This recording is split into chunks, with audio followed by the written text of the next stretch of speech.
बिस्मिल्लाहिर्रहमानिर्रहीम। अस्सलाम वालेकुम। उम्मीद है कि आप खैरियत से होंगे। बड़ी ज़बरदस्त बड़ी खबरें ने मैंने कहा जल्दी आपको बता दूं। राणा सनाउल्लाह नाराज़ थोड़े से हैं नाराज़, बड़ी गल्लां करी जा रहे हैं। मैंने कहा चले जल्दी आपको ये भी बता दूं। राणा सनाउल्लाह साहब ने कहा जनाब सियासी अदम इस्तेहकाम ख़त्म करने के लिए सियासी तरीका अख्तियार किया जाना चाहिए। ठीक है जनाब, ये राणा सनाउल्लाह साहब कह रहे हैं। राणा सनाउल्लाह साहब ने कहा जनाब कि मुल्क इस वक्त शदीद सियासी और मुआशी अदम इस्तेहकाम का शिकार हो चुका है और उन्होंने कहा कि सियासी बहरान ख़त्म करने के लिए सियासी तरीका ही इख्तियार किया जाना चाहिए। बिल्कुल ठीक है, और कोई तरीका नहीं हो सकता। ये राणा सनाउल्लाह साहब कह रहे हैं जनाब। मजीद उन्होंने कहा है कि 2018 में एक साजिश के तहत पहले सियासी और फिर मुआशी बहरान पैदा किया गया, जिसकी वजह से आज हमें मुश्किलात का सामना है। राणा सनाउल्लाह ने कहा कि इमरान खान पर बनने वाले तमाम केसेस दुरुस्त हैं, मगर जिस तरीके से इनको सजाएं दी गई इसका इन्हें सियासी फ़ायदा हुआ है। सही है जी। राणा सनाउल्लाह ने कहा जनाब मजीद कि इमरान खान ने तोशा खाना में हेरा फेरी की जो रिकॉर्ड पर है। उन्होंने घड़ी पहले चुराई और रकम बाद में जमा कराई। ए गल ठीक है, ये तो ठीक है राणा साहब। उन्होंने कहा कि मुल्क में इस वक्त इत्तेहादी हुकूमत है, ये भी गल ठीक है। ये जितनी मुस्लिम लीग नून की है इतनी ही पीपल्स पार्टी और दीगर इत्तेहादियों की भी है। ये भी राणा साहब ने बिल्कुल मनोवन ठीक किया। और उन्होंने फिर कहा जी कि इत्तेहादी हुकूमत में सबको साथ लेकर चलना पड़ता है। ये गल बिल्कुल सारे को पता है और फैसलों पर मुशावरत भी करनी पड़ती है। बिल्कुल जनाब, क्योंकि सारे मिल के होएगा, इस तो बड़े फैसले करना बड़े मुश्किल हो जाते हैं। राणा साहब ठीक कह रहे हैं। उन्होंने कहा कि हुकूमत में पार्टी ने कोई जिम्मेदारी दी तो तस्लीम करूंगा। देखिए ईद के बाद इस हवाले से पार्टी मीटिंग होगी। बस भरा आ रहा जनाब उत्ते होम मिनिस्टर पंजाब राणा सनाउल्लाह आ रहे हैं। उन्होंने इंदिया दे दिया जनाब। इंदिया आपने देखा है कि उन्होंने किस तरह दिया, उन्होंने बता दिया सारा कुछ।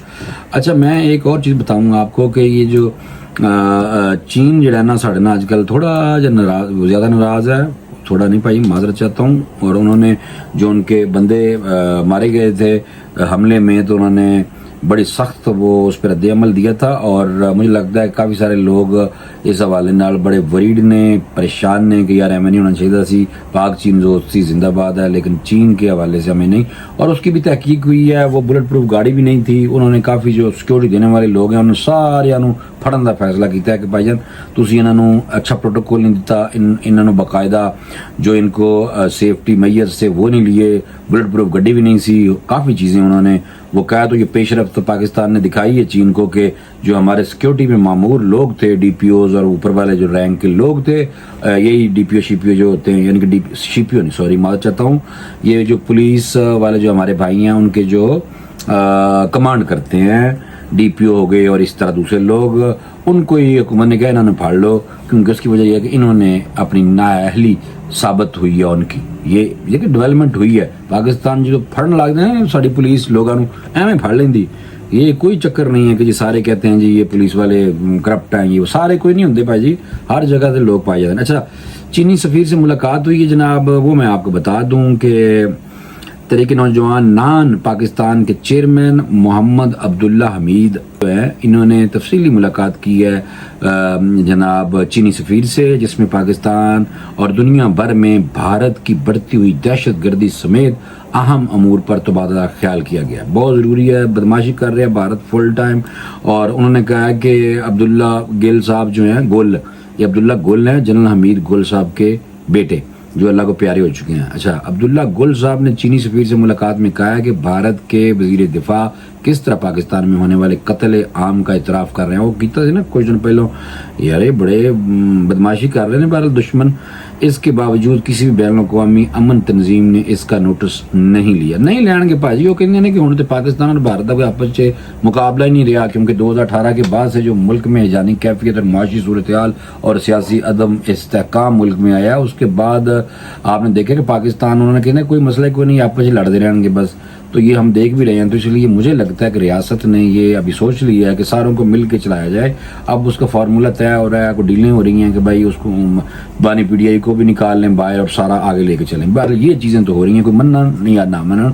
बहरहाल मैं आपको ये बता रहा हूँ। इसी तरह जो जनरल हमीद गुल साहब के بیٹے ہیں عبداللہ گل، انہوں نے کہا ہے کہ عالمی برادری کی لاپرواہی کو بھارت کو دہشت گردی کا لائسنس دینے کے مترادف ہے۔ انہوں نے کہا کہ بھارت نے چین اور پاکستان کے درمیان تعلقات کو فروغ دینے اور سی پیک جیسے عظیم منصوبے کو متاثر کرنے کے لیے بشام میں چینی انجینئرز پر حملہ کیا۔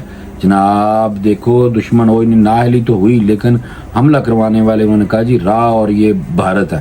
یہ جناب جنرل حمید گل صاحب کے بیٹے جو ہیں عبداللہ گل صاحب بتا رہے ہیں۔ دیکھیں بڑی زبردست اور بہت بڑی یہ خبر ہے، انہوں نے ایسے نہیں اپنے والوں کہتا ہوئے گا، اس کا ثبوت لازمی کوئی نہ کوئی کڑیاں مل رہی ہوں گی۔ اور پھر اس موقع پر چینی سفیر نے پاکستان اور چین کے درمیان دو طرفہ تعلقات کو مضبوط بنانے میں مرحوم جنرل ریٹائرڈ حمید گل کے کردار کو سراہا۔ حمید گل صاحب بہت زبردست ویسے آدمی سن پائی، میں بھی پسند سن ایویں بندہ کہے کیونکہ وہ بندے بہت زبردست قسم کی بات کرتے تھے۔ اچھا ایک وڈی ساری اور خبر ہے، پنجاب والے ہو تسی تیار ہو جو، میرے پنڈ والے تسی بھی تیار ہو جو۔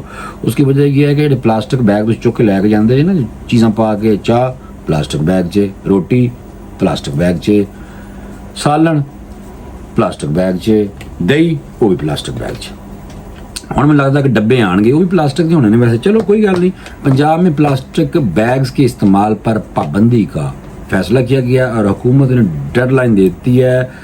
باجی مریم نواز نے کیا جناب، کیونکہ وزیر اعلیٰ ظاہر سی بات انہوں نے آگے کہا، مریم دوسری جو ہیں مریم اورنگزیب صاحبہ ان کو کہا، اور مریم اورنگزیب صاحبہ نے کہا پنجاب نے فیصلہ کیا ہے کہ صوبے میں پلاسٹک بیگ کے استعمال پر مکمل پابندی عائد کی جائے گی، یہ کہتا انہوں نے۔ اور سینئر وزیر پنجاب مریم اورنگزیب کی صدارت میں اجلاس ہوا، پلاسٹک بیگ کے استعمال پر پابندی کا فیصلہ ہوا جناب۔ اور ساتھ ہی انہوں نے کہا جی 6 جون سے پلاسٹک بیگ استعمال کرنے پر مکمل پابندی ہوئے گی۔ اور مریم نواز صاحبہ نے ڈیڈ لائن دے رکھی ہے کہ 30 جون تک کچرے میں کمی، ایئر کوالٹی میں بہتری اور شجر کاری میں اضافے کا ابتدائی مرحلہ مکمل کیا جائے۔ مریم اورنگزیب صاحبہ نے کہا کہ ان تمام گاڑیوں کے لیے فٹنس سرٹیفکیٹ لازمی ہوگا اور سالانہ بنیادوں پر معائنہ بھی ہوگا، جبکہ تمام سرکاری عمارتوں کو شمسی توانائی پر منتقل کرنے کا فیصلہ کیا گیا ہے۔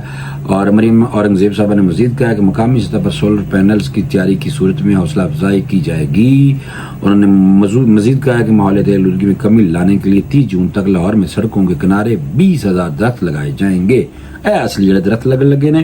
اور دوسرا یہ ہے کہ آپ کو پتہ ہے کہ پولوشن بہت ہوتی ہے لاہور میں، تو اس لیے ان چیزوں سے نمردہ زماں ہونے کے لیے کافی چیزیں جو ہیں جو آلودگی پھیلاتی ہیں ان کے خلاف کارروائی کا یہ فیصلہ کیا جا رہا ہے۔ اور وزیر اعلیٰ پنجاب مریم نواز صاحبہ جو ہیں انہوں نے دوسری اپنی بہن مریم یعنی ساڑی بہن یعنی کہ جو وزیر ہیں ان کو، پہلے ساڑی بہن سی کیونکہ وزیر اطلاعات تھی ادھر وفاق میں، تو اس لیے ابھی وہ سینئر وزیر پنجاب میں ہیں، تو ان کو انہوں نے کہا کہ یہ ساری باتیں جا کے لوگوں نے دس دیو۔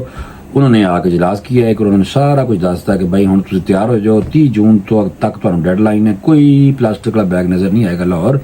اور باقی جو ہے انہوں نے پھر درختوں کا بھی بتا دیا۔ تو یہ ایک بہت بڑی خبر ہے اس حوالے سے کہ اس پہ عملی اقدامات ہو رہے ہیں۔ تو میرے خیال سے نہیں بہت ہے آج تمہیں خبریں میں ساریاں تقریباً وڈیاں خبریں یہی سمجھنی تم دستی ہیں۔ مجھے جناب اجازت دے دیں، اللہ حافظ۔